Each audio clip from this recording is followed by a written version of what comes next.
ভাই আপনি এখন কোথায় আছেন বলুন? আমি আছি এখন নাসা গবেষকে। আমি এখন পড়ালেখা বাদ দিয়ে এখানে দাঁড়ায় আছি। এখানে দাঁড়ায় থাকলে দেশের মানে কি চলতেছে প্রচুর জ্ঞান হবে আমার মাথায়, তাই এখানে দাঁড়ায় রয়েছে। এই যে আমার একটা বড় ভাই, তাকেও নিয়ে আইছি। হ্যাঁ ভাই আপনি বলুন।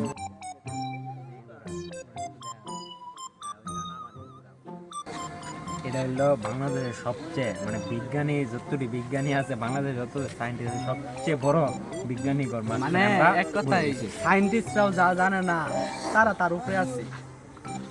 তাদের মানে কোনো মানে জ্ঞান এমন কিছু নাই যে তারা জানে না। এটা হলো সবচেয়ে জ্ঞানের আলো হইলো এনতে শুরু হইতাছে। দেশের যত খবর টবর যা আছে সব এনতে শুরু। যদি কেউ কোনো জ্ঞান অর্জন করুন লাগে, এখন আপনি কিছু বলবেন? আমি আর কি বলতাম, শিখতেছি, অনেক কিছু শিখতেছি। এখন এখানে থাইকা মনে হইতেছে জীবনে আমি অনেক মানে জীবন যুদ্ধে আমি অনেক নিচের মানে ধাপে আছি।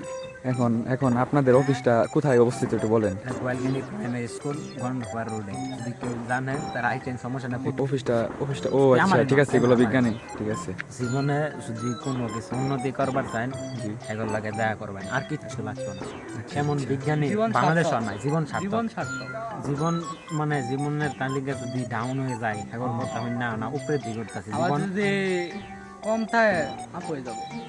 আপনার টাকা পয়সা জ্ঞান অর্জন করবার চাইলে এরকম যদি বিজ্ঞানী যদি কেউ যদি কেউ দেয়ালে পিঠ থেকে যায় এমন লোক আসে তাহলে সবাই যা চাইবেন, এর কাছে সব যুক্তি বুদ্ধি আছে। এখন আর তাহলে কিছু